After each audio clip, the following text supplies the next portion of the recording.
বাংলাদেশের বাইরে পৃথিবীর বিভিন্ন প্রান্তে যেখান থেকে চ্যানেল আই দেখছেন আপনাদের সকলকে সাদর আমন্ত্রণ তৃতীয় মাত্রা দেখবার জন্য। প্রিয় দর্শক, সাম্প্রতিক নানা বিষয় নিয়ে কথা বলবার জন্য আমাদের সঙ্গে ঢাকার হেয়ার রোডের বাসা থেকে এই আলোচনায় যুক্ত হচ্ছেন বাংলাদেশ সরকারের পরিকল্পনা মন্ত্রী এবং জাতীয় সংসদ সদস্য এম এ মান্নান, এবং স্টুডিওতে রয়েছেন আমাদের সঙ্গে ইংরেজি দৈনিক নিউজ সম্পাদক নুরুল কবির।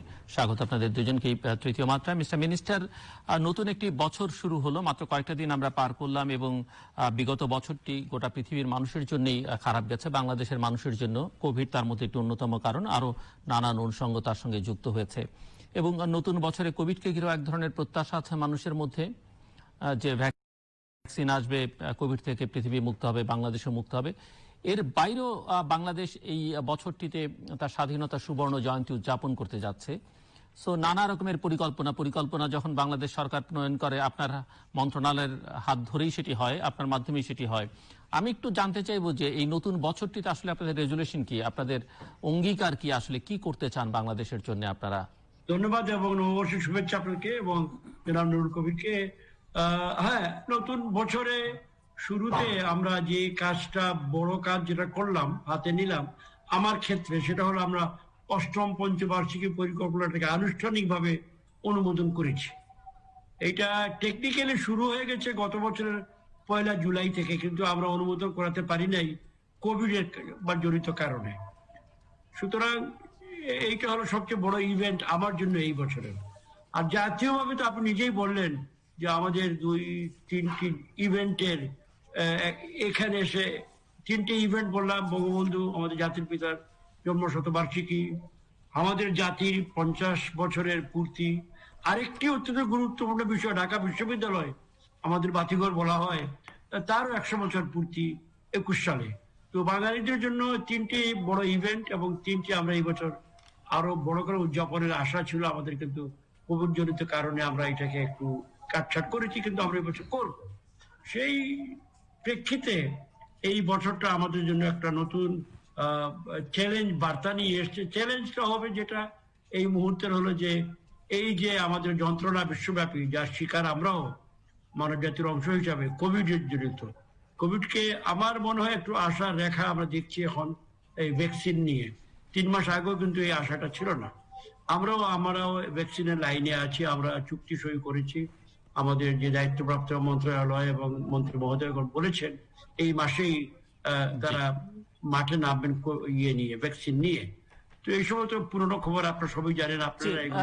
মিস্টার মিনিস্টার, জাস্ট আমি একটু বলি যে কোভিড আসার পরেও মানুষের তো মনোজগতে নানা রকমের পরিবর্তন হওয়ার কথা, কারণ পৃথিবীর মানুষের আগে এত মৃত্যু চিন্তা নিয়ে কখনো বসবাস করেনি, এবং এত স্বাস্থ্য ঝুঁকি তো আছেই সেই সঙ্গে। কিন্তু এরই মধ্যে এই কোভিড কালেই আমরা নানা রকমের দুর্নীতি, বিশেষ করে স্বাস্থ্য দপ্তরে দেখেছি, অন্যান্য দপ্তরেরটা তো আছেই। আমার প্রশ্ন হচ্ছে যে 12 বছর ধরে আপনারা ক্ষমতায় আছেন, আপনি অষ্টম পঞ্চবার্ষিক পরিকল্পনার কথা বললেন, কিন্তু আমরা জানি যে নানা রকমের মেগা প্রজেক্ট আপনারা হাতে নিয়েছেন এবং সেগুলো করছেন, এবং যখনই দেশের কথা নানান প্রসঙ্গে আলোচনা হয় আপনারা এই প্রকল্পগুলো, এই উন্নয়নের কথা আমাদেরকে বলেন বা দেশবাসীকে শোনান। কিন্তু প্রশ্ন হচ্ছে যে এই প্রতিটা প্রজেক্টে আমরা দেখতে পাচ্ছি যে দিনে দিনে সময় বেড়ে যাচ্ছে, কাজ শেষ হচ্ছে না, বরং খরচটা বাড়ছে, এবং এখানে ইফিসিয়েন্সির প্রশ্ন আছে, এখানে করাপশন প্রশ্ন অনেকেই তুলছেন। সো আমি একটু আপনার কাছ থেকে শুনতে চাই যে আপনি কিভাবে দেখেন, কারণ আপনি দুদিন আগেও আমরা দেখেছি যে আপনি নিজেও করাপশনের বিরুদ্ধে কথা বলেছেন। তো সব মিলিয়ে এই জায়গাটা অ্যাড্রেস কিভাবে করবেন? আমি যেটা বলেছি এটা আমার কথা না, এটা প্রতিধ্বনি।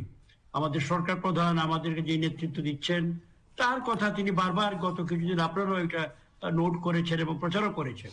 দুর্নীতি সম্বন্ধে আমরা কনসার্নড।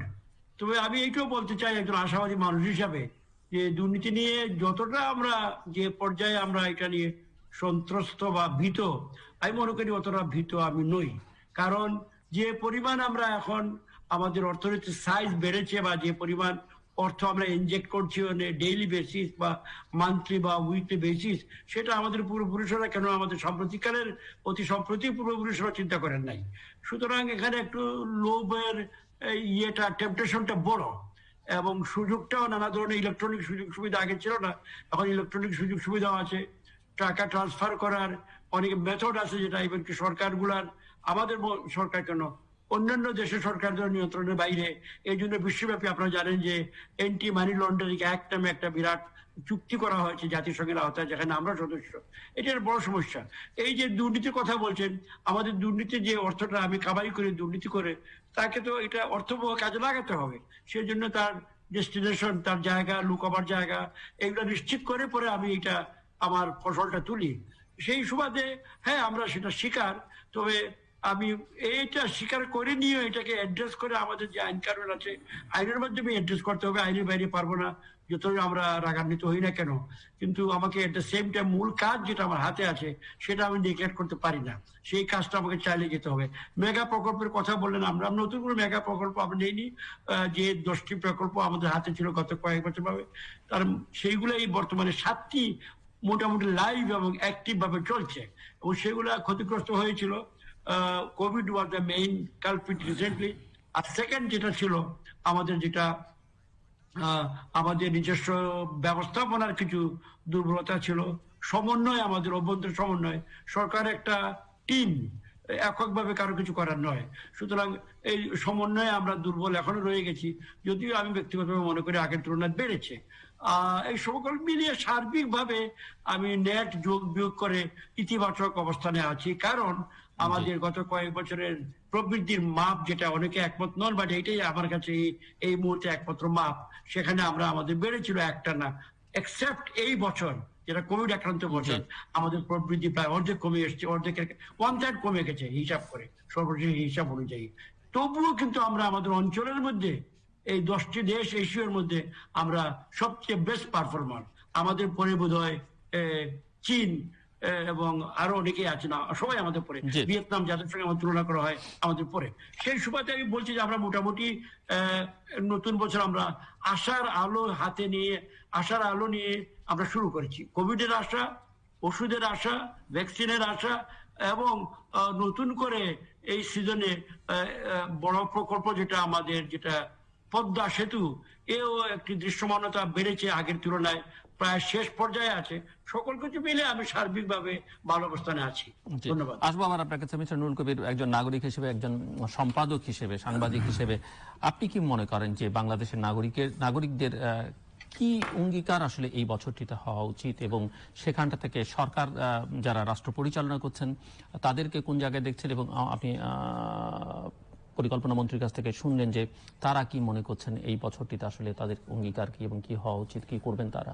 দেখুন, ঐতিহাসিকভাবে বাংলাদেশ যতগুলি মার্ক আছে, তার মধ্যে তো সবচেয়ে বড় যে একটা অ্যাসেসমেন্ট করবার সময় এসেছে, ঘুরে দাঁড়িয়ে দেখবার যে একটা সশস্ত্র যুদ্ধের মধ্য দিয়ে কতগুলি অঙ্গীকারকে সামনে নিয়ে যে দেশ স্বাধীন হয়েছে, ঠিক তার 50 বছরে এসে আমরা পৌঁছেছি 2021 সালে।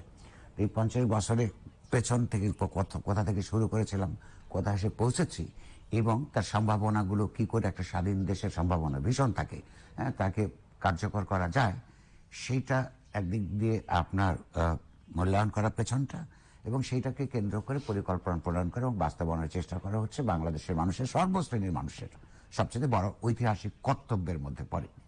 আর প্রশ্ন হচ্ছে যে শুধুমাত্র ক্যালেন্ডার পাতা উল্টালে, নতুন বছর এলে পুরো সবকিছু নতুন করে শুরু করা যায় না। লেগেসি বলে একটা কথা থাকে, চিন্তার যেমন ধারাবাহিকতার ব্যাপার থাকে, তেমনি আমরা কি কাজকর্ম করেছি সেটা ব্যক্তি, পরিবার, সমাজ এবং জাতীয় পর্যায়ে, হ্যাঁ, তাকে আমরা হুট করে কাট অফ করে দিয়ে নতুন কিছু শুরু করতে পারবো না। সেই দিক থেকে যদি চিন্তা করি, আমি নাগরিক হিসেবে আমি আগে বলিনি যে মানুষের আশাবাদী হওয়া ছাড়া কোনো পথ নাই, কারণ আশা এবং আকাঙ্ক্ষা তার লক্ষ্যই আসলে জীবনের চালিকা শক্তি, সেটা প্রতিটা জনগোষ্ঠীর জীবনে সত্য। কিন্তু যে পেছনের উপর ভিত্তি করে আমাদের এগোতে হবে, এমনকি যে ঘটমান বর্তমান, সেই দিকে তাকালে কিন্তু দুশ্চিন্তাগ্রস্ত হওয়া ছাড়া আমাদের কোনো পথ থাকে না। যেমন মন্ত্রী সাহেব বলেছেন যে তিনি উদ্বেগের কথা বলেছেন, কিন্তু বলছেন যে সাহসী মানুষ। তো এখন হয়তো তার কাছে অনেক তথ্য উপাত্ত বেশি থাকবে, তার জ্ঞান গরিমা এবং একই সঙ্গে পাবলিক ইনফরমেশনের উপরই উনি বসে থাকেন। কিন্তু আমরা যারা সাধারণ মানুষ, তারা আমরা খালি চোখে কতগুলো ঘটনা দেখি। ধরুন আপনি কোভিডের আলোচনাটাই দেখুন না কেন, কোভিড-19 সারা পৃথিবীকে সন্ত্রস্ত করে ফেলেছে, এটা সত্য। এবং তার সঙ্গে আমাদের নিজেদের যে আপনার যে অবস্থা, এটা সত্য যে ওষুধ আসবে, এটা নিয়ে আমরা এখন আগের থেকে কম দুশ্চিন্তাগ্রস্ত থাকতে পারি। কিন্তু এই কোভিডে আমরা লক্ষ্য করেছি যে জাতীয় অর্থনৈতিক জীবনে এটা নানান অর্থনীতিবিদদের এবং এমনকি এর মধ্যে অনেক সরকারি প্রতিষ্ঠানেরও তথ্য মিলিয়ে আমরা দেখতে পারি সারা পৃথিবীর মতো বাংলাদেশেও আপনার প্রায় অর্ধেক মানুষের আয় কমে গেছে কোভিডের কারণে। তো এই যেখানে আয় কমে গেল কোভিডের কারণে, প্রায় অর্ধেক মানুষের চাকরি কমেছে, তা হারিয়েছেন, নানানভাবে ছোট ছোট ব্যবসাগুলো ক্ষতিগ্রস্ত হয়েছে। এরকম একটা সময়ে আমরা আরেকটা তথ্য যদি পাশাপাশি দেখি, যেমন ধরুন যে আপনার এই যে কোভিডের সময়টায় এপ্রিল থেকে সেপ্টেম্বর পর্যন্ত ধরি, মার্চে আমাদের এখানে অফিসিয়ালি বলা হচ্ছে কোভিড এসছে, এই সময় আমরা দেখলাম যে বাংলাদেশে কোটিপতির সংখ্যা, কোটিপতির যে অ্যাকাউন্টস, ব্যাংক অ্যাকাউন্টস, এইটা 4,865টা বেড়েছে। এবং এই ব্যাংক, এই নম্বরগুলিতে আপনার 38,002 কোটি টাকা বাংলাদেশ ব্যাংকের হিসেব অনুযায়ী আপনার বেড়েছে। এবং আমাদের কোটিপতিদের সংখ্যা সেপ্টেম্বরে ছিল আপনার এপ্রিল মাসে ছিল 82,625 এবং সেপ্টেম্বর মাসে এসে 87,490 পৌঁছেছে। সম্পদ তৈরি করা অত্যন্ত গুরুত্বপূর্ণ, মানুষ বিত্তবান হবে, এটা অত্যন্ত গুরুত্বপূর্ণ একটা জাতীয় অর্থনীতির জন্য। কিন্তু যখন একদিকে একই কোভিডের কারণে আপনার 5,000-এর মতন কোটিপতি তৈরি হয়ে যায় নতুন করে, এবং আর এদিকে 50% জন মানুষ টোটাল জনগোষ্ঠীর আয় কমে যায়, সেখানে আমরা এটা পরীক্ষা করে দেখেছি এবং নানান ঘরানার অর্থনীতিবিদদের সঙ্গে কথা বলে দেখেছি যে এই যে আয় বৈষম্য তৈরি হয়েছে, সেই আয় বৈষম্যটার প্রধানত এই কোভিডকে কেন্দ্র করে যে দুর্নীতি নানান সেক্টর হয়েছে, কিছু ভিজিবল কিছু ইনভিজিবল, এইগুলোকে কেন্দ্র করে এই সময় এটা ঘটেছে।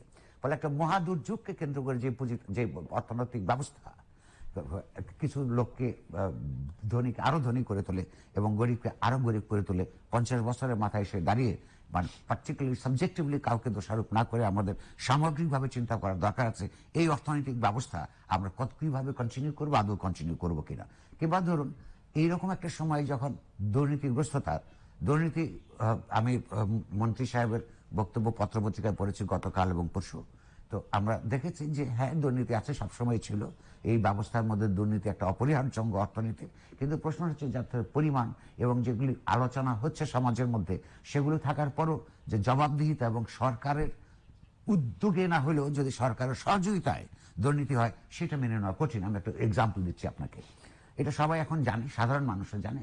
এই যে ভ্যাকসিন, যেটা নিয়ে আমরা আশাবাদী হয়ে উঠছি, সেই অক্সফোর্ডের ভ্যাকসিন ইন্ডিয়ান সরকার ওই কোম্পানির সঙ্গে আপনার $2.7 প্রতি ডোজ, প্রতিটা ভ্যাকসিন নেগোশিয়েট করেছে।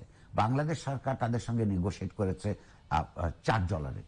এই যে নেগোসিয়েশন প্রক্রিয়া কারা ছিল, এর মধ্যে কোনো কম্পিটিশন হলো না কেন, এটা স্বচ্ছতা কি, জবাবদিহিতা কি, এবং সেইটা কাদের জন্য করা হলো, সেইটা আবার ব্যবস্থাপনার জন্য আরেকটা কোম্পানি, যেটা বাংলাদেশ সরকারের, বর্তমান সরকারের সঙ্গে ওতপ্রোতভাবে রাজনৈতিকভাবে জড়িত, তাদের মাধ্যমে এই যে 47 গুণ বেশি দামে বাংলাদেশের মতো একটা গরিব দেশকে কিনতে হবে ভারতের তুলনায়।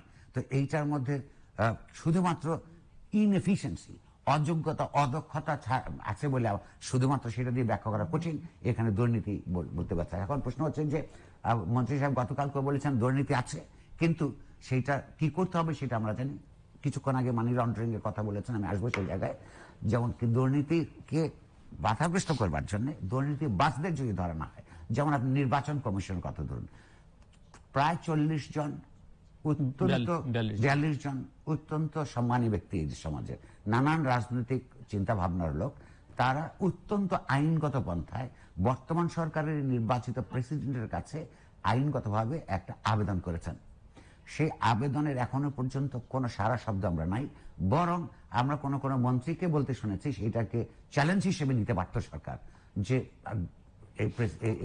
এটা দুর্নীতি হয়নি, এটা পরীক্ষা করে চ্যালেঞ্জ হিসেবে নিয়ে তারা সমাজের কাছে কৃতিত্ব নিতে পারত। কিন্তু তারা, আমরা দেখলাম প্রথম দিক থেকেই বলছে এগুলি বিএনপি অফিসে বসে করা হয়েছে, এরা সব অপোজিশনের লোকজন। ইলেকশন কমিশন বা প্রেসিডেন্টের বিষয়ে তো কোনো রাজনৈতিক দলের আসলে কোনো মন্তব্য করবার কিছু নাই, করেছেন তারা, করেছেন, অথচ তার কোনো কিছু দেখছি না।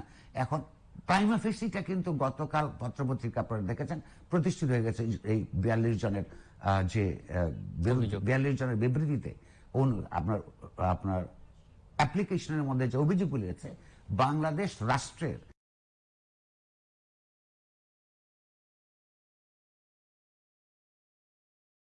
অভিযোগের একটা প্রাইম অফিসে প্রতিষ্ঠিত হয়েছে, কিন্তু তারপরও কিন্তু আমরা কোনো উদ্যোগ দেখছি না।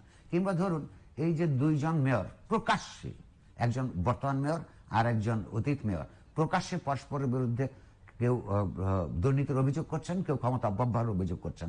আমরা কিন্তু এসিসি কে এই ব্যাপারে নিয়ে কোনো কিছু করতে দেখছি না। তাহলে এরকম আরো অনেক উদাহরণ দেওয়া যাবে। প্রশ্নটা হচ্ছে যে সরকার দলীয় সাধারণ সম্পাদকের ভাই তার বিরুদ্ধে দুর্নীতির অভিযোগ করছেন, তার পরিবারের বিরুদ্ধে দুর্নীতি, নির্বাচন কে ঝামেলা করা, প্লাস এই নানান চাঁদাবাজি ইত্যাদির অভিযোগ করছেন।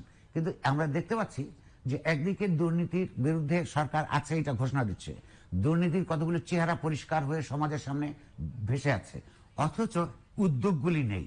এই যে এর মধ্যে আমরা দুর্নীতির প্রশ্নে আমাদের তো আসলে দুর্ভাবনা বাড়া ছাড়া কোনো পথ দেখিনি। এটা একটা অত্যন্ত বিপজ্জনক দিক। দ্বিতীয় আরেকটা ব্যাপার হচ্ছে, রাষ্ট্র মানেই একটা রাজনৈতিক ব্যবস্থা।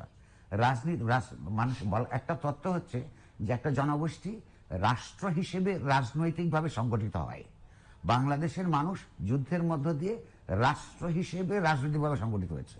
সেইখানে জবাবদিহিতার ব্যাপারটা, গণতন্ত্রের ব্যাপারটা হচ্ছে একটা সরকার নির্বাচিত থাকবে, অপোজিশন থাকবে, একটা ভাইব্রেন্ট অপোজিশন থাকবে, ভাইব্রেন্ট মিডিয়া থাকবে। জবাবদিহিতার ব্যাপারটা আসবে, ভুল ত্রুটিগুলি তুলে ধরবে এবং সেই অনুযায়ী সরকার ঘোষণা, আপনার তার পদক্ষেপ গ্রহণ করবেন। তো এখানে দুইটা নির্বাচন ভীষণভাবে প্রশ্নবিদ্ধ হয়ে আছে। তারপরে সেখানে অপোজিশন অ্যাক্টিভিজমের কিছু দোষ অপোজিশনের, কিছু দোষ সরকারের আপনার কোয়ার্সিভ ব্যবস্থা, যে নিপীড়নমূলক ব্যবস্থা, এরকম একটা অবস্থার মধ্যে জবাবদিহিতার কোনো ব্যবস্থা নাই। তো 50 বছর পরে আমরা যখন দেখি একদিকে গরিব বাড়ে, আরেকদিকে শত শত কোটিপতি বাড়ে, আর যখন দেখি সরকার গণতন্ত্রের কথা বলে কিন্তু কোনো ভাইব্রেন্ট অপোজিশন নাই, রাজনৈতিকভাবে একটা বিরাজনীতিকৃত সমাজে আমরা অধঃপতিত হয়েছে। আমার সর্বশেষ কথা এই পর্বে বলতে চাই যে এটা অত্যন্ত গুরুত্বপূর্ণ কথা মন্ত্রী বলেছেন, যে মন্ত্রী সাহেব, যে আমাদের আরেকটা গৌরব উজ্জ্বল দিক যে ঢাকা বিশ্ববিদ্যালয়ের মতো একটা প্রতিষ্ঠান, যে প্রতিষ্ঠান বাংলাদেশের সকল ধরনের সংগ্রামে কখনো কখনো নেতৃত্ব দিয়েছে, কখনো নির্ধারক ভূমিকা পালন করেছে। মানুষের জন্য কল্যাণকর যতগুলো রাজনৈতিক, অর্থনৈতিক, সামাজিক, সাংস্কৃতিক সংগ্রাম হয়েছে, সেটা 100 বছর পূর্ণ হয়েছে। তার শেষে এই 100 বছর পর ঢাকা বিশ্ববিদ্যালয়ে আজকে আমরা কি দেখছি? দক্ষিণ এশিয়ায় বাংলাদেশের সমাজ মেধার দিক থেকে সর্বনিম্ন পর্যায়ে এসে পৌঁছেছে। এটা নানান ধরনের আন্তর্জাতিক প্রতিষ্ঠানের আপনার এই যে পরিসংখ্যান, এইগুলো তো কোনো 50 বছর পরে সে এটাতে আনন্দ দেয় না। আমি জানি না, মন্ত্রী সাহেব বলেছেন উনি সাহসী লোক, আমি আশা করব সাহসের সঙ্গে এগুলো এই শনাক্তকৃত এই সমস্যার সমাধান করবেন। কিন্তু আমার মনে হয় না কোন একক দলের পক্ষে, একক ব্যক্তির পক্ষে গোটা সমাজ একটা নতুন করে ক্যাথারসিস প্রক্রিয়ার মধ্যে না গিয়ে আমরা একটা পুনর্নির্মাণ প্রক্রিয়া শুরু করতে পারবো। সেইটাই বোধহয় সবচেয়ে গুরুত্বপূর্ণ। মিস্টার মিনিস্টার, মিস্টার নুরুল কবির অনেকগুলো কথা বলেছেন, আপনি এগুলোর অ্যান্সার করবেন বা আপনার বক্তব্যটা আমরা শুনতে চাইবো। অস্বচ্ছতা, অদক্ষতা, অযোগ্যতা, দুর্নীতি, নানান প্রশ্ন নিয়ে তিনি অভিযোগ তুলেছেন, নির্বাচনের প্রসঙ্গ টেনে এনেছেন। আমরা জানি যে এর সঙ্গে আরেকটা বিষয় অভিযোগ করা যেতে পারে, অনেকে অভিযোগ করেন যে আপনাদের মধ্যে, সরকারের মধ্যে এক ধরনের প্রদর্শনবাদিতাও আছে, সবকিছু দেখানোর, বড় করে দেখানোর একটা প্রবণতা, চেষ্টা আছে, যেটা আমরা যেমন বাজেট আমাদের দিন দিন বাড়ছে, আমরা জানি প্রতি বছরই বাড়ছে, হুইচ ইজ গুড। বাট প্রশ্ন হচ্ছে যে এই যে বাজেটটা বাড়ছে, এই রেভিনিউ কালেকশনটা কোত্থেকে হচ্ছে, মানে হচ্ছে না, এবং সেটা খুবই পুয়ার অবস্থায় আছে। আমরা জানি আমরা বিদেশ থেকে যে লো ইন্টারেস্টে ফান্ডিংটা জোগাড় করা, সেটাও খুব একটা সুখকর অবস্থায় আছে বলে মনে হয় না, আমরা যতদূর জানি।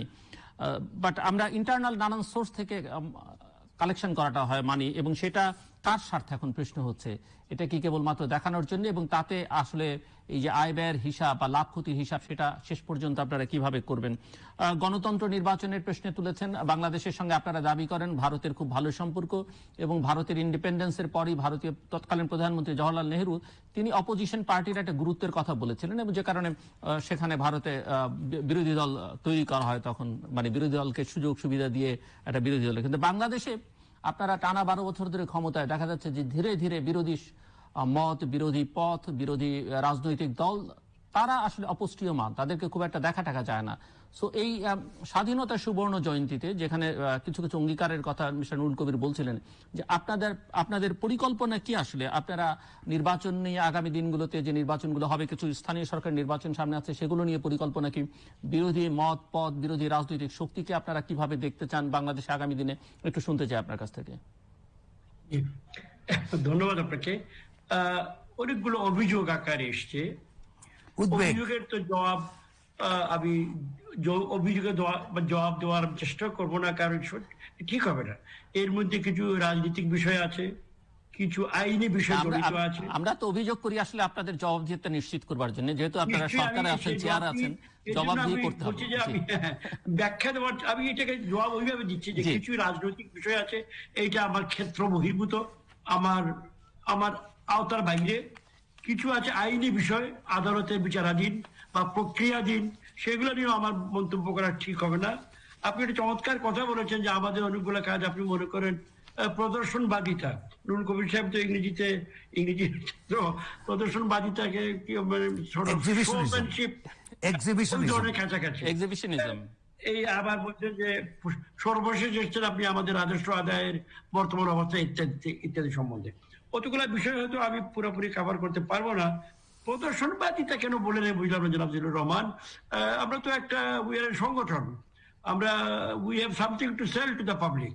না হলে আমরা বারবার 5 বছর পর পর আমরা ফিরে আসার আশা কোথায়? সুতরাং আমরা ভালো ডিমগুলা, ভালো মাছগুলা সামনে প্লেস করবো, এটা তো অন্যায় কিছু না। পৃথিবীর সকলেই করে। আমরা তো মানব সমাজের বাইরে কোনো সরকার নই বা রাজনৈতিক সংগঠন নই।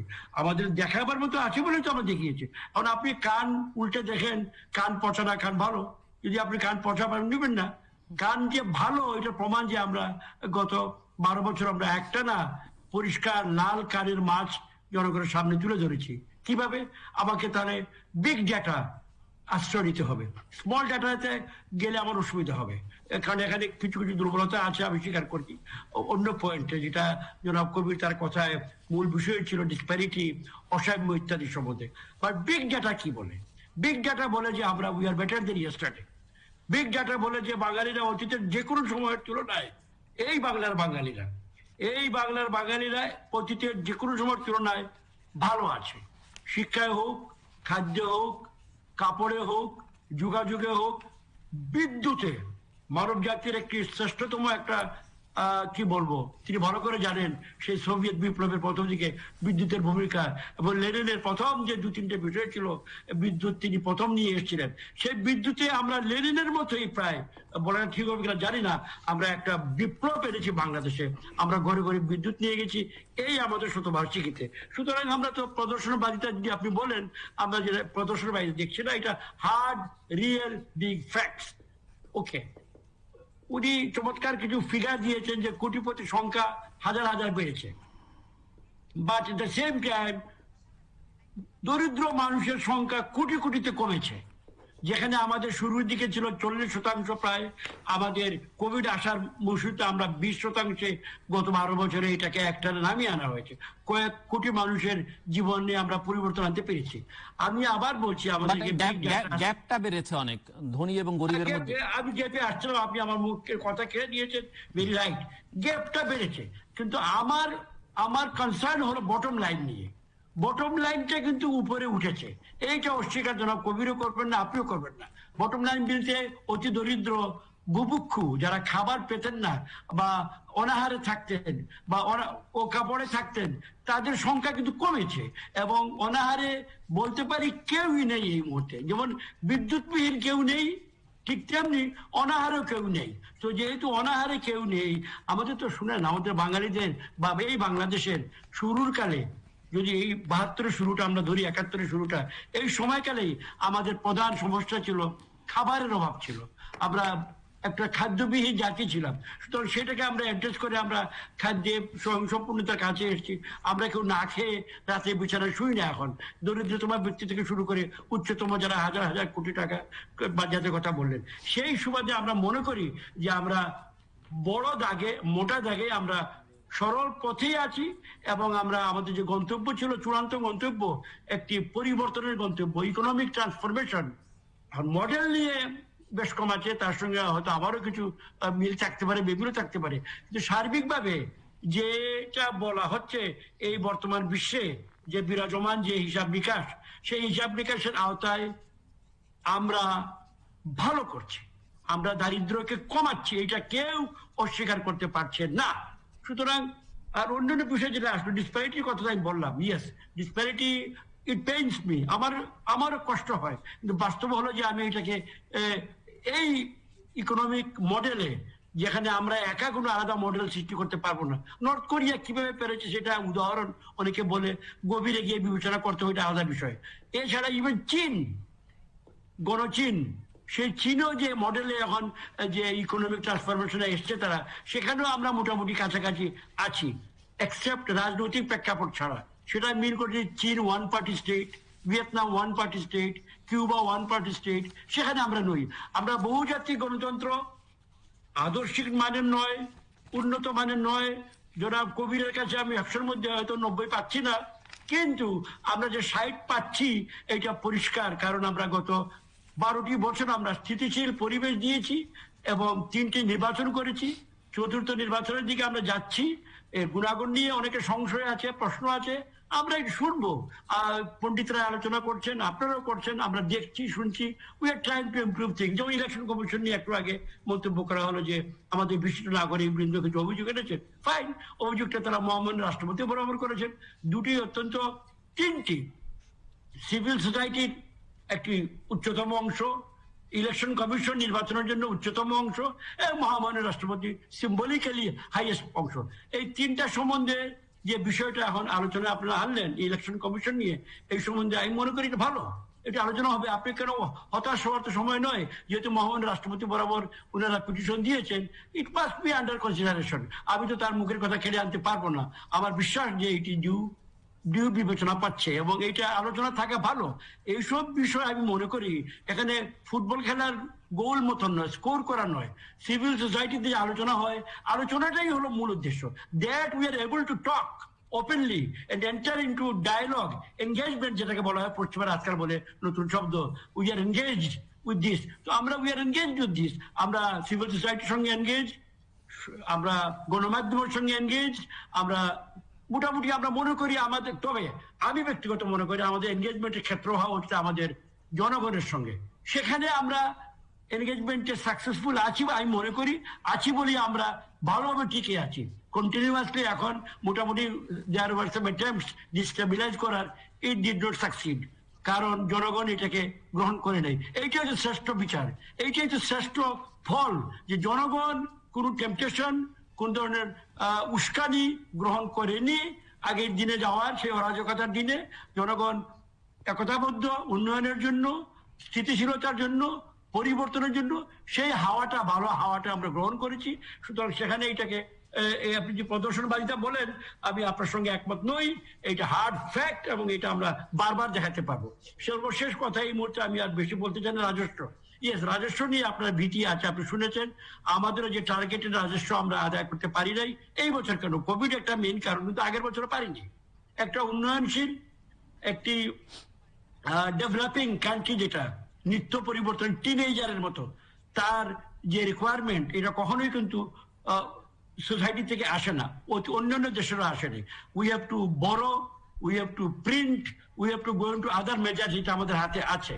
তো আমরা বড়োইং এর জন্য তো আমাদের অবস্থা খুব ভালো। আমাদের কোনো আজ পর্যন্ত কোনো মহাজন আমাদেরকে ফিরিয়ে দেয়নি, আমরা যা চেয়েছি তা পেয়েছি। এক্সেপ্ট ওয়ান মহাজন চেষ্টা করেছিল, টাকার জন্য নয়, দুর্নীতির একটা অলিক নানা কথাবার্তা বলে, সেই মহাজনও তো পরে নিজের কথা নিজে ফিরিয়ে নিয়েছে। তারা বলেছে না, আমাদের এই ধারণাটা সঠিক ছিল না, এখানে কোনো দুর্নীতির কোনো বিষয় ছিল না। এক্সেপ্ট দ্যাট ওয়ান ওকেশন আমরা কোথাও হাত পেতে টাকা পাইনি কোনো প্রকল্পের জন্য, কেউ উদাহরণ দেখাতে পারবে না আমরা।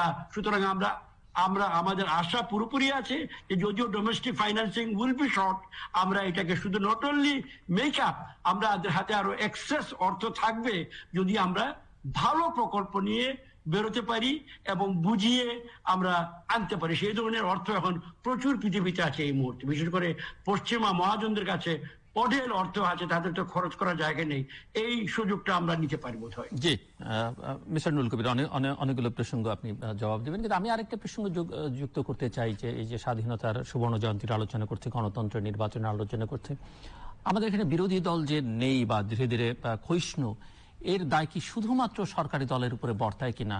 আমরা সিভিল সোসাইটি বা মিডিয়া নিয়ে কথা বলছি, একটা সময় আমাদের মিডিয়াকে অত্যন্ত ভাইব্রেন্ট বলা হতো, আজকে সেটি অনেকেই বলতে পারছেন না। দ্বিতীয়ত হচ্ছে সিভিল সোসাইটি, তারাও পলিটিসাইজড, এবং সিভিল আর আছেন কিনা সেটি নিয়ে রাজনীতিবিদরা যখন তাদের স্বার্থে আঘাত লাগে তারা প্রশ্ন তোলেন, কিন্তু বাস্তবতাও আছে যে সিভিল সোসাইটি আসলে সেই ভূমিকায় থাকতে পারছেন না, বা নাগরিকরাও তাদের উপরে খুব একটা আস্থা রাখতে পারছেন তেমনটাও বলা যায় কিনা। তো সব মিলিয়ে যদি একটু আপনি আসছি, আমি আপনি অত্যন্ত গুরুত্বপূর্ণ কথাগুলো প্রশ্ন করেছেন। আগে আমি শুধু দু একটা জায়গায় একটু রেসপন্স করবো। আমাদের মন্ত্রী হিসেবে আমাদের প্রিয় ওনার, এবং তাকে সবাই সজ্জন হিসেবে জানে, তার এক ধরনের ট্রান্সপারেন্সি আছে, we are proud of him. কিন্তু প্রশ্নটা হচ্ছে যে ধরুন উনি যে প্রথম যেটা বললেন যে বাংলাদেশের বিদ্যুতের কথাটা তুলেছেন, যে রাশিয়াতে যখন সোভিয়েত ইউনিয়ন হয় তখন 1917 সালের পরে, এটা সত্য, ঐতিহাসিকভাবে সত্য কথা যে বিদ্যুৎ ক্ষেত্রে অর্থনৈতিক উন্নয়নের জন্য অত্যন্ত গুরুত্বপূর্ণ একটা খাত হিসেবে ধরা হয়েছিল, এবং সেখানে স্টালিনের আমল পর্যন্ত গিয়ে সেখানে একসময় 30% জিডিপি অর্জন করতে পেরেছিল। সেখানে মডার্ন কৃষি এবং শিল্পায়নের মধ্য দিয়ে হয়েছিল, বিদ্যুতের বিরাট ভূমিকা ছিল। এই কথা সত্য। বাংলাদেশের এই মুহূর্তে আওয়ামী লীগ সরকার যে 12 বছর ধরে ক্ষমতা আছে, ওইটা আমি কন্টেস্ট করি, বরাবরই করব। দেশের মানুষ, পৃথিবীর মানুষ করে যে 12 বছর কোন সহি পূর্ণ নির্বাচন, আওয়ামী লীগের বহু লোক ভোট দিতে পারে নাই এমন বন্ধু বান্ধব আমি বলছি, ফলে ওই নির্বাচন প্রশ্নবিদ্ধ হয়ে আছে, সেটা কথা আমি বাদ দিলাম, সেটা অন্য প্রসঙ্গে বলবো। উনিও খুব হয়তো আগ্রহী নন এই ব্যাপারে আলাপ করতে, মনে হলো। কিন্তু এসে তারা যখন প্রথম ক্ষমতায় আসেন তখন বিদ্যুতের অবস্থা আসলে খুব খারাপ ছিল। আজকে এই মুহূর্তে বাংলাদেশের ক্ষমতা আছে 20,000 মেগাওয়াট বিদ্যুৎ জেনারেট করার ক্যাপাসিটি আছে।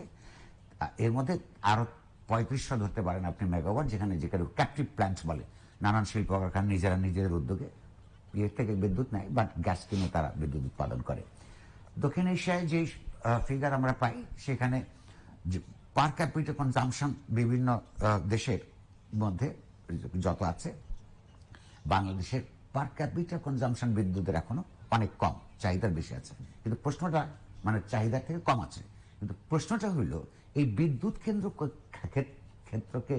খাতকে কেন্দ্র করে এই 12 বছরে যে লুটপাট হয়েছে, এইটার ক্ষত থেকে আমরা কবে বেরোতে পারবো এবং কার পয়সা কিভাবে দেওয়া হলো, আমি আপনার ছোট্ট একটা ইয়ে দিই। গত 10 বছরে আপনার আইডল পাওয়ার প্ল্যান্ট তৈরি হয়েছে, তাদের সঙ্গে সরকারের চুক্তি হয়েছে যে যদি তুমি এত পরিমাণ বিদ্যুৎ উৎপাদন করবে, আমরা তোমার কাছ থেকে কিনবো এবং মানুষকে যেখানে যেখানে দরকার ট্রান্সমিশন সিস্টেমের মধ্যে দিব। বিদ্যুৎ তৈরি হয়েছে, পাওয়ার প্ল্যান্টগুলি তৈরি হয়েছে প্রাইভেট সেক্টরে, কিন্তু ট্রান্সমিশন সিস্টেমটা ঠিক করা হয় নাই। অর্থাৎ ক্যাপাসিটি আছে আমার 20,000 মেগাওয়াট কেনার, তৈরি করার, এবং সেক্টর এই প্রাইভেট কোম্পানিগুলি বলেছে যে আমি তো তোমাকে দিতে রেডি, কিন্তু চুক্তিগুলির মধ্যে যে দুর্নীতি ছিল বা আছে, তার ভোগান্তি কিভাবে হচ্ছে এখন। একদিকে সরকার তাদেরকে চুক্তি করে বসে আছে, তারপরে এই কোম্পানিগুলিকে লাভ দেওয়ার জন্য কিরকম 10 বছরে 600 বিলিয়ন টাকা, অর্থাৎ 60,000 কোটি টাকা শুধুমাত্র সরকার এদেরকে এই পাওয়ার প্ল্যান্টগুলিকে বিদ্যুৎ উৎপাদন করার ক্ষমতা আছে কিন্তু কিনতে পারে না, আইডল হিসেবে দিয়েছে। শুধুমাত্র আপনার 2019-20 সালে গত অর্থ বছরে 108 বিলিয়ন টাকা, অর্থাৎ প্রায় 10,800 কোটি টাকা সরকারকে জরিমানা দিতে হয়েছে। এই পয়সাটা কার? এইটা কি বিদ্যুৎ খাতে উৎপাদন বলে? আচ্ছা, উন্নতি বলে? দ্বিতীয়ত আরেকটা কথা বলি, যেমন উনি একটা কথা বলেছেন সমস্ত জায়গায় আমরা পৌঁছে দিয়েছি। আমরা ছোট্ট উদাহরণ দিব, আপনার এই যে এক ধরনের জঙ্গি জাতীয়তাবাদ কত খারাপ। বাংলাদেশ জাতীয়তাবাদী আন্দোলনের মধ্যে দিয়ে স্বাধীন হয়েছে। স্বাধীন হয়ে যাওয়ার পর প্রথম দায়িত্ব হচ্ছে, এইখানে তো মেজরিটি বাঙালি জাতীয়তা আছেই, অন্যান্য জাতিগোষ্ঠীকে এগুলো আপনার অ্যাকোমোডেট করা, অন্তর্ভুক্তিমূলক রাজনীতি করা। এর উত্তর বাংলা, আমি এই মুহূর্তে ডিস্ট্রিক্টটার নাম ভুলে গেছি, তা আমি কয়েকদিন আগে লিখেছি নিজের নামে, একটা এলাকায় সর্বত্র বিদ্যুৎ দেওয়া হয়েছে। 120টা সান্তাল পরিবার আছে, তাদেরকে ছাড়া। এটা জাতীয় লজ্জা। পত্রপত্রিকায় ছাপা হয়েছে। আমি এই মুহূর্তে এলাকাটা না বলে উত্তর বাংলায় ডিস্ট্রিক্টটা আমরা খবর ছাপিয়েছি, এডিটোরিয়াল লিখেছি, আপনার সরকারকে অনুরোধ করেছি যে এটা অত্যন্ত অন্যায়। এর শুধু 110টা পরিবার নয়, এটা একটা জাতীয় দৃষ্টিভঙ্গির বিষয়। এটা তাহলে এই যে দেখুন, যেমন করাপশনের মামলা অপোজিশনের বিরুদ্ধে হলে এটা চলবে, সরকারের লোকজনদের হইলে এটা হয় উইথড্র হবে, অথবা আপনার নানান নেগোসিয়েশনের মধ্যে নিষ্পত্তি হবে। সামান্য বিদ্যুৎ, এখানে কোনো বিরাট কোনো পলিটিক্সের ব্যাপার নাই। হ্যাঁ, বা ওইখানে ওইটা সমস্ত সান্তালরা আওয়ামী লীগ বিরোধী, এইটা মনে করার কারণ নাই। এইটা হচ্ছে জাতীয়তাবাদ, অর্থাৎ বাঙালি এবং অবাঙালি জনগোষ্ঠীর মধ্যে সরকারি যে দৃষ্টিভঙ্গি, এইটা নিয়ে কি আমরা 50 বছর পরে এগুলি যদি জিয়ে রাখি, এগুলির সুবিধা আমাদের শত্রুরা নেবে, আপনার, আমার, আপনার, সবার। এই যে দৃষ্টিভঙ্গি, তাহলে বিদ্যুৎ খাতেও আমরা তেমন কোনো ওই অর্থ উন্নতি করতে পারি নাই। মাঝখান দিয়ে এটা একটা বোঝা হয়ে দাঁড়িয়েছে। আর আইনের কথা বলেছেন উনি, এন্ট্রি মানি লন্ডারিং শক্ত আইন আছে, করা হয়েছে। বা এই আইনটা করার পর আমরা যদি পিছন তাকাই, এই আইনের মধ্য দিয়ে আমরা কি একটি পয়সাও লন্ডন হয়েছে ফেরত আনতে পেরেছে এখনো? আমার জানা নাই, হয়তো মন্ত্রী বলতে পারবেন, বেটার পজিশনে আছেন বলবার। তাহলে প্রশ্ন হচ্ছে যে শুধু আইন থাকলে না, আইনের এনফোর্সমেন্টের ব্যাপার থাকে, এনফোর্সমেন্টগুলি আটকে থাকে এইটার সঙ্গে আপনার প্রশাসনিক, রাজনৈতিক এবং আর্থিক দুর্নীতিগ্রস্ততা এটার সঙ্গে জড়িত থাকে। তো সেগুলোর জবাবদিহিতা নিশ্চিত করতে না পারলে আমরা, আপনি বলেছেন প্রদর্শনবাদ, বা মন্ত্রী সাহেব অন্যভাবে এটা বলবেন যে আমরা ভালো কাজ করেছি, সেটা দেখাবই। রেটরিক দিয়ে, রোল মডেল, রেটরিক দিয়ে, এটা নিশ্চয় বুঝতে পারছেন, বাংলায় বলে অলঙ্কার, মানে আলঙ্কারিক কথাবার্তা দিয়ে আমরা কিছুদিন চলতে পারবো, কিন্তু সবার চেয়ে পিছিয়ে পড়বো। এইটা একটা জাতীয় গোষ্ঠীর উপর, আমি আবারও 71 সালে ফিরে যাই, সে তার উপর অন্যায় হবে, অবিচার হবে। আর এই অবিচার অন্যায়ের বিরুদ্ধে জাস্টিস টু দি হিস্ট্রি, এটা খুবই, জাস্টিস টু হিস্ট্রি খুব ইম্পর্টেন্ট। এইটার বিরুদ্ধে একটা পদক্ষেপ গ্রহণ করা খুব গুরুত্বপূর্ণ। সেইখানে আপনি যে 3টা প্রশ্ন তুলেছেন, 1-1.5 মিনিটের মধ্যে উত্তর দিব না। বাংলাদেশে অপোজিশনাল অ্যাক্টিভিজম যে পরিমাণ থাকা দরকার নাই, এটার জন্য শুধু সরকার দায়ী নয়, এটা আমি মনে করি। কারণ যে অপোজিশন পার্টি 12 বছর থেকে বাইরে আছে, আপনি যদি বিএনপি এবং তার অধিকাংশ মিত্রদের কথা বলেন, তাদের একটা বিরাট অংশের বিরুদ্ধে দুর্নীতির মামলা ছিল।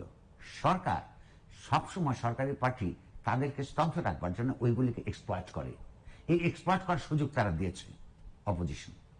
দ্বিতীয়ত হচ্ছে, ফলে তারা মানুষের কথা নিয়ে রাস্তায় নামতে পারে না। দ্বিতীয়ত হচ্ছে তাদের নেতৃত্বের সংকট ভয়াবহ। এই যে নেতৃত্বের সংকটটা ভয়াবহ হয়েছে তাদের অন্তর্গত অগণতান্ত্রিকতার কারণে। এখনো পর্যন্ত নানান জায়গায়, বিভিন্ন জায়গায়, দেশে বিদেশে নানান জায়গায় বসে একটা পলিটিক্যাল পার্টি নানান জায়গায় কমিটি তৈরি করে ঘোষণা দেয়, অ্যাপয়েন্টমেন্ট দেয়।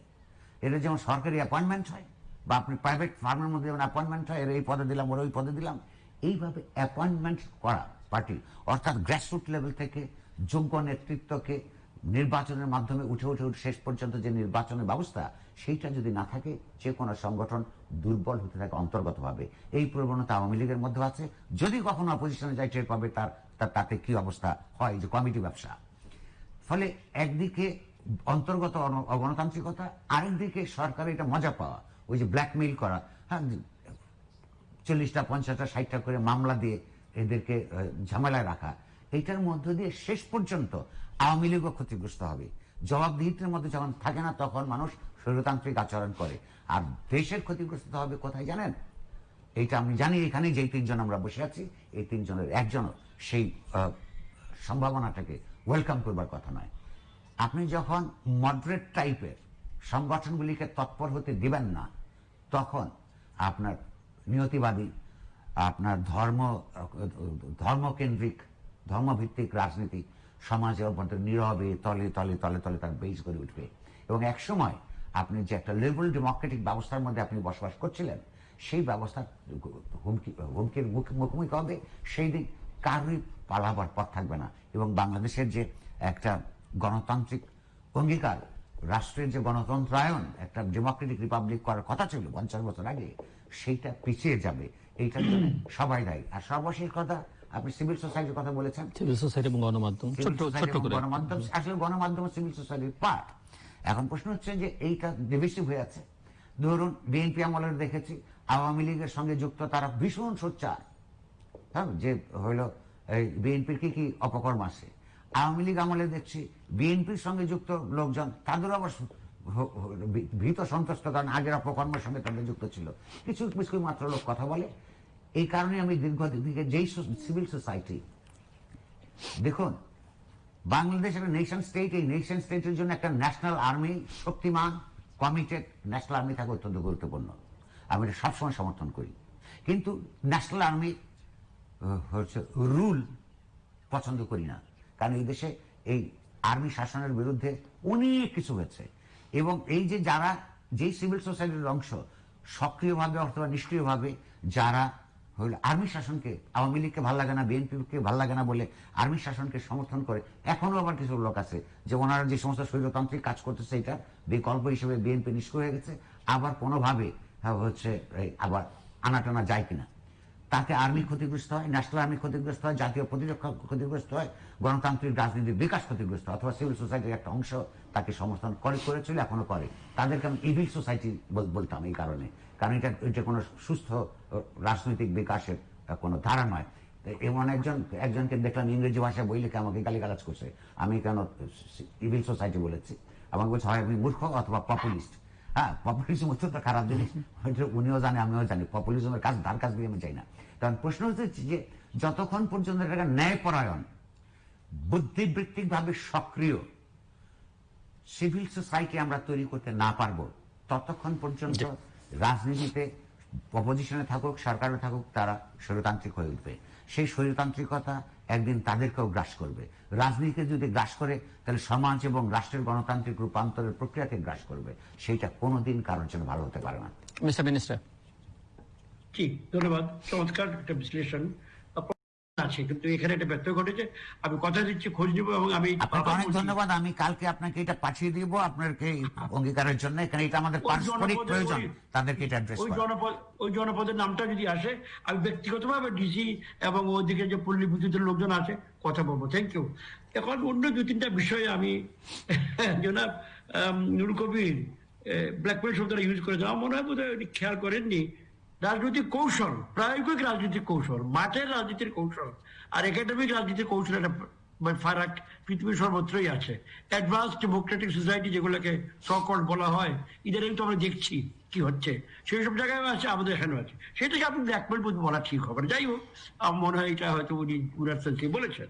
হ্যাঁ, কৌশল প্রয়োগ করতে হয়, এবং প্র্যাকটিক্যাল রাজনীতিতে কৌশল অনেক সময় মেবি পাল্লায় মাপ দিলে হয়তো পার পাবে না, সেটা কিন্তু আমি বিস্তারিত আলোচনা যাবো না। সিভিল সোসাইটি, আমার তো ধারণা যেটুকু আমি মনে করি অত্যন্ত ভাইব্রেন্ট এবং অত্যন্ত শক্তিশালী একটা সিভিল সোসাইটি এখানে ছিল 60-এর দশকে বলে। আমাদের তৎকালীন যে মহা সংগ্রাম ছিল স্বাধীনতার, সেই সংগ্রামে আমরা বিশাল সাহায্য সহযোগিতা পেয়েছিলাম, শক্তি পেয়েছিলাম। আমরা তো 60-এর দশকেই বড় হয়েছি, পূর্ণতা লাভ করেছি, আমাদের মনে আছে পরিষ্কার। সেই ধরনের সিভিল সোসাইটি আজকে কেন নেই?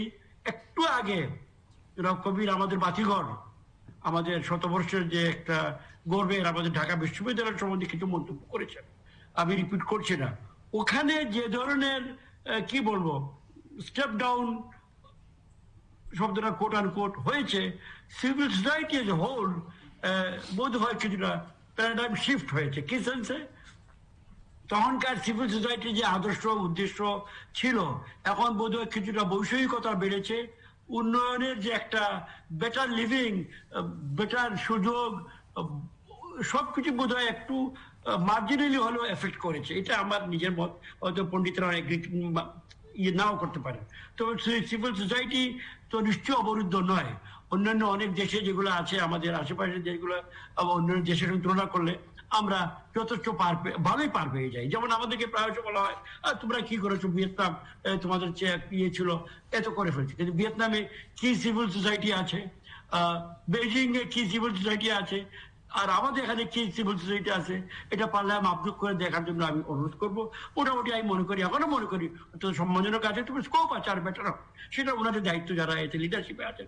আমি তাদেরকে এটা বলার কোনো আমার সেই ইয়েও নেই, বিদ্যা বুদ্ধিও নেই। গণমাধ্যম হাইলি ভাইব্রেন্ট, কি যে বলবো, কত শত দৈনিক যে বেরোচ্ছে, না অবাক লাগে। আমার মতো ছোট একজন মানুষের টেবিলে প্রতিদিন যে তারা আসে, এইটা ওটা নাম শুনে অবাক হই। কদিন পরে নতুন পেপার বের করার নামই কোথায় পাবে, এইটা নিয়ে মাঝে মাঝে আমি চিন্তা করি। এছাড়া অনলাইনে যে কি ফ্রিডম মানুষের ভোগ করছে এই দেশের, কত ধরনের, সেইটা তো একটা প্রকাশ। এই নিন না নিয়মের মধ্যে আনা সম্বন্ধে মানে চিন্তা করার আছে। গণমাধ্যম হাইলি ভাইব্রেন্ট বলে আমার ধারণা, এবং গণমাধ্যমকে আমার জানা মতে সেইভাবে কোনো কাউকে আক্রমণ আমি দেখিনি অন্ততপক্ষে। এনফোর্সমেন্টে আমাদের উইকনেস, হ্যাঁ উনি বলেছেন, ইয়েস আমাদের অনেকগুলো ভালো আইন আছে, কিন্তু আমরা প্রয়োগে আমরা দুর্বলতা আছে। শুধু এই ক্ষেত্রে নয়, জীবনের অন্যান্য ক্ষেত্রেও, এমনকি সাধারণ ক্রিমিনাল অ্যাক্ট যেগুলো আমাদের অফিস আদালতে এনফোর্স করা হয়, সেখানে যে আমাদের যে প্রক্রিয়াটা, বিচারের প্রক্রিয়া, আমি আদালত সম্বন্ধে মন্তব্য করছি না, সেটা ভিন্ন ব্যাপার। কিন্তু আদালতে যাওয়ার যে পথ, আদালত থেকে বেরিয়ে আসার যে পথ, দুটাই মসৃণ নয়। এখানে অনেক সমস্যা আছে বিল্ড ওভার দ্য ইয়ার্স। এখানে আমাদের সংস্কারের প্রয়োজন আছে, যাতে করে এনফোর্স। যেমন একটা উদাহরণ দিচ্ছি, এই মাত্র 4-5 দিন আগে বোধহয় পিপুলস মানে চায়নার অত্যন্ত সিনিয়র একজন ব্যক্তি, বোধহয় কেন্দ্রীয় কমিটির কাছাকাছি, তাকে তারা বোধহয় যাবজ্জীবন একটা বোধহয় দিয়েছে, একটা সাজা দিয়েছে ইয়ের জন্য। এর আগে আরেকজনকে গুলি করে কয়েক বছর আগে তারা they killed him in the open firing স্কোয়াডে। এইরকম এক্সাম্পল আমরা ক্রিয়েট করতে পারিনি। সেটা ভালো দিক আছে, মন্দ দিক দুটোই আছে। যদি আপনি দেখতে চান, ভালো দিক হলো যে আমরা এই ধরনের এক্সট্রিমিস্ট অ্যাক্ট আমরা যাচ্ছি না। We are A tolerant society, এবং টলারেন্ট সোসাইটি হতে গিয়ে কিছু কিছু অ্যাডজাস্টমেন্ট এখানে ওখানে কম্প্রোমাইজ করতে হয়, সেটা একদিক। আর মন্দ দিক এটা হলো যে উদার বার্তা না দিলে যারা লাইকলি ওইরকম হওয়ার, তারা বার্তা পায় না। It is under watch by our, আমি যে সরকারে আছি আমরা এটা ওয়াচে আছি, কারণ আমি দেখছি অনেকগুলো আইন আমরা ইতিমধ্যে সংস্কারের প্রক্রিয়ায় আছে। তবে এটা দীর্ঘসূত্রিতা আছে, আমি অস্বীকার করবো না। I have to become impatient sometimes, যে কেন আমরা এটাকে দ্রুত করতে পারছি না। বাট আমি যখন জিজ্ঞেস করি, তখন আমি যে জবাব পাই অত্যন্ত যুক্তিসঙ্গত, যে বাবা এইটা করতে হবে, ওইটা করতে হবে, কমিটিতে যেতে হবে, সময় দিতে হবে, ইত্যাদি ইত্যাদি। যাকে ইট ইজ আন্ডার ডিসকাশন, এটু শুধু আপনাদেরকে বলতে পারি। আর যেটা আমি একটু পরে আসি আপনার কাছে, আমি একটু দিচ্ছি দুর্নীতির একটা তথ্য সর্বশেষ আমাদের আইন আছে। গতকাল মাত্র আমি আমার মন্ত্রণালয়ে এই যে ফিজিবিলিটি স্টাডি করা হয় না, বিশাল বিশাল প্রকল্প বা হাফ হার্টেড করা হয়, সম্পূর্ণ করা হয় না, এই সম্বন্ধে আমরা একটা বিরাট ওয়ার্কশপ করেছি, এবং একটা নতুন একটা ফরম্যাট আমরা ডেভেলপ করেছি, যেটার মাধ্যমে এইটা হতে হবে। এইটা হলে আমরা মনে করি ওই যে আগামীতে ফসল তোলার সুযোগ রাখবো প্রকল্পে, এইটা কাটানোর জন্য আমরা একটা চেষ্টা করছি। এইটা হলো মোটামুটি আপনাদের কাছে নিবেদন। ধন্যবাদ। আমি আসছি আপনার কাছে। আমরা একেবারে শেষ প্রান্তে, মিস্টার নুরুল কবির, 2 মিনিট সময় আপনার জন্য শেষ করতে। আমি এখানে 2-1 মিনিটের মধ্যে একটা কথা বলতে চাই, যেটা মন্ত্রী সাহেব বলেছেন যে উন্নয়নের কারণে মানুষ ব্যক্তিকেন্দ্রিক হয়েছে। এটা উন্নয়নের কারণে হয় নাই, আসলে ব্যক্তিকেন্দ্রিক হয়েছে, কথা সত্য। কারণ হচ্ছে এখানে একটা উলঙ্গ অশ্লীল বাজার অর্থনীতির মধ্যে নাগরিককে আপনার ব্যক্তিকেন্দ্রিক করে তোলে। সেই ফলে এইটার কারণেই আপনি লক্ষ্য করুন, শুধু রাজনৈতিক না, আপনি আপনার আমার পেশা সাংবাদিকতা, শিক্ষকতা, হ্যাঁ, আপনার চিকিৎসা, প্রকৌশল, যত ধরনের পেশা একসময় মানুষের সম্মান করত, এটা আমাদের স্বীকার করা উচিত। সামাজিকভাবে ইন্টিগ্রিটি লস হয়েছে প্রচুর, সেইটা এই সমস্ত ব্যবস্থার মধ্যে যেমন হয়েছে, সেইটা পুনরুদ্ধার করবার একটা 50 বছর এসে প্রচেষ্টা। সকল পেশার যারা নেতৃস্থানে আছেন তাদেরকে একটু চিন্তা করবার ব্যাপার আছে। কারণ আমাদেরকে মানুষ, যখন পুলিশকে মানুষ সম্মান করে না, ভয় পায়, সাংবাদিকদেরকেও মানুষ অধিকাংশ ক্ষেত্রে সম্মান করে না, ভয় পায়, কারণ তার একটা নুইসেন্স ভ্যালু আছে। রাজনীতিকদেরকে জাস্ট ব্যবসায়ী মনে করে, যে রাজনীতি হল তার প্রধান ব্যবসা, পুঁজি ছাড়া ব্যবসা। ডাক্তারদেরকে লোকেরা কসাই বলে, হ্যাঁ, ইঞ্জিনিয়ারদেরকে চোর বলে, এটা বলে, আমাদেরকেও ব্ল্যাকমেইলার বলে। এটা সত্য। এই জায়গায় 50 বছরের মধ্যে আমরা এসে পৌঁছেছি। যদি আমরা সৎভাবে আমাদের এই অপরাধগুলি থেকে আমরা মুক্তি লাভ করার একটা প্রচেষ্টা নিতে পারি, তখন আপনার নানান কর্তৃপক্ষ, রাষ্ট্র কর্তৃপক্ষকেও জবাবদিহিতার ক্ষেত্রে আমাদের নৈতিক জায়গাটা বাড়বে। এটা সবার মিলেই চেষ্টা করতে হবে। আর এইরকম করাপ্ট একটা ব্যবস্থা থাকলে রাজনীতিকদের খুব সুবিধা হয়। ফলে এই কেসে রাজনীতিকরা আমাদেরকে খুব সহযোগিতা করবে বলে আমার মনে হয় না। দ্বিতীয়ত হচ্ছে যে চায়না এবং ভিয়েতনামের কথা তুলেছেন, যে ওইখানে তো ওই অর্থে ভাইব্রেন্ট কোনো সিভিল সোসাইটি নাই। সেটা আছে, বাট সেইটা থাকলে কি হতো না হতো এগুলি নিয়ে প্রচুর ডিবেট আছে। শেষ প্রান্তে এসে আমরা দাঁড়িয়েছি, সেদিন আমরা আরেকদিন এই ইস্যু নিয়ে কথা বলা যায়। কিন্তু একটা কথা হচ্ছে যে চায়না এবং ভিয়েতনাম এখন এমন এমন কলেজ বিশ্ববিদ্যালয় বানিয়েছে যে পশ্চিম থেকেও এসে এখন সেখানে লেখাপড়া করে।